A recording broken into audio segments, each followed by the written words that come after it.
স্বপ্ন যাবে বাড়ি আমার, ঈদের আনন্দ সকলের সাথে বাবা মার সঙ্গে উপভোগ করবে, এই আশায় নারীর টানে বাড়ি ছোটা। কিন্তু সেই স্বপ্ন স্বপ্ন থেকে গেল, জীবন চলে গেল, একসাথে তার ঈদ কাটানো হলো না।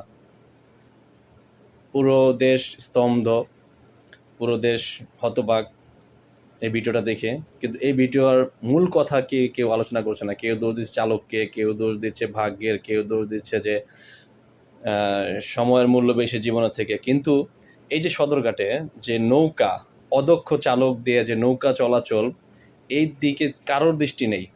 প্রশাসনের দোষ দিয়ে কী লাভ ভাই? প্রশাসনের দোষ ওটা না দিয়ে এটা বলেন যে এই যে নৌকা যে চলছে অবাধে, প্রায় এই ঘটনা ঘটছে, কিন্তু সেদিকে কারো হস্তক্ষেপ নেই।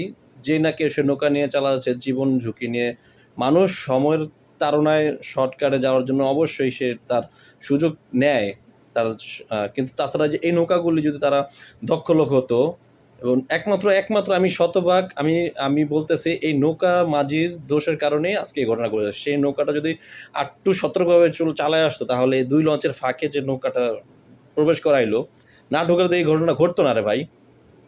একমাত্র জীবনটা সেদে সেদে মৃত্যুবরণ করাইলো এই নৌকার মাঝিওয়ালা।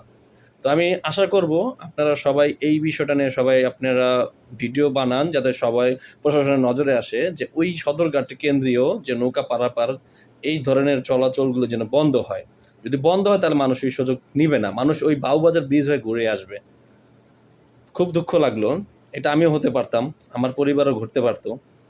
কষ্ট লাগে ভিডিওটা দেখে। তো মানুষ সচেতন, কিন্তু কিছু কিছু সময়ে অল্প সময়ে বাঁচানোর জন্য এই কাজগুলি করে, ঝুঁকি নেয়। আজকে যে জীবনটা চলে গেল, আজকে আপনার পরিবার কে দেখবে? আপনার স্ত্রী সন্তান কে দেখবে?